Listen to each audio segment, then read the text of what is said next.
Hi అండి, ఈరోజు నేను చికెన్ కర్రీ చేస్తున్నానండి. దీంట్లో కొబ్బరి, పట్టా మొగ్గ, గసగసాలు, ధనియాలు వేయించి పెట్టుకున్నానండి. తర్వాత స్టవ్ వెలిగించి బాండలు పెట్టానండి. నూనె పోసానండి, దానికి సరిపడినంత నూనె పోసాను. ఎర్రగడ్డ, పచ్చిమిర్చి వేసుకున్నానండి.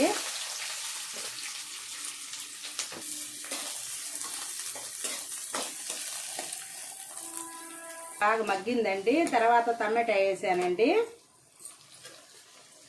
చికెన్ వేస్తున్నానండి,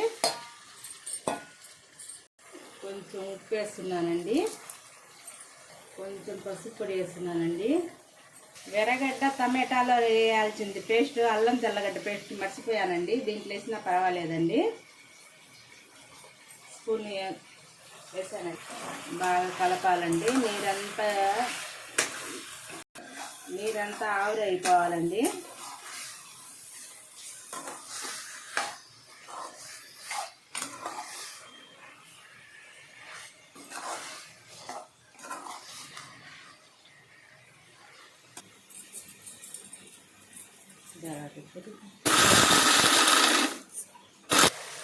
చిన్న స్పూన్ కారం వేయాలండి. అరకిలో చికెన్ అండి ఇది.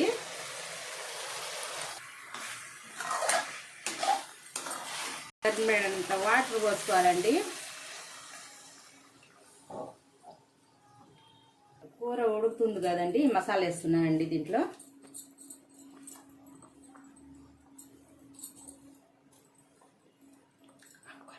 చికెన్ మసాలా అండి,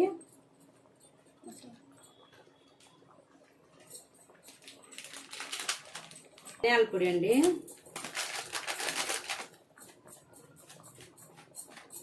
మసాలా అండి,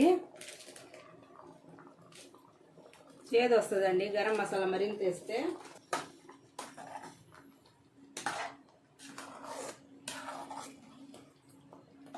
కొత్తిమీర వేస్తున్నానండి, పుదీనా కొత్తిమీర వేస్తున్నానండి.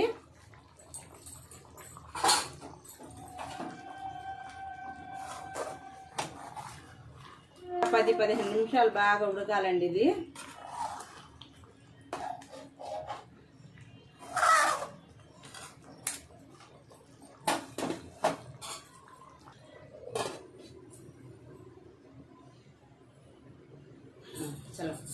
రెడీ అయిపోయిందండి, చికెన్ కర్రీ రెడీ అయిపోయిందండి. ఆఫ్ చేస్తున్నానండి స్టవ్. ఇదండి మా ఇంట్లో ఈరోజు రైస్ అండి. ఇప్పుడు చేసిన చికెన్ కర్రీ అండి. చికెన్ కర్రీ రెడీ అయిపోయిందండి. మీకు ఇష్టపడితే ఒక లైక్ చేయండి, షేర్ చేయండి, సబ్స్క్రైబ్ చేయండి.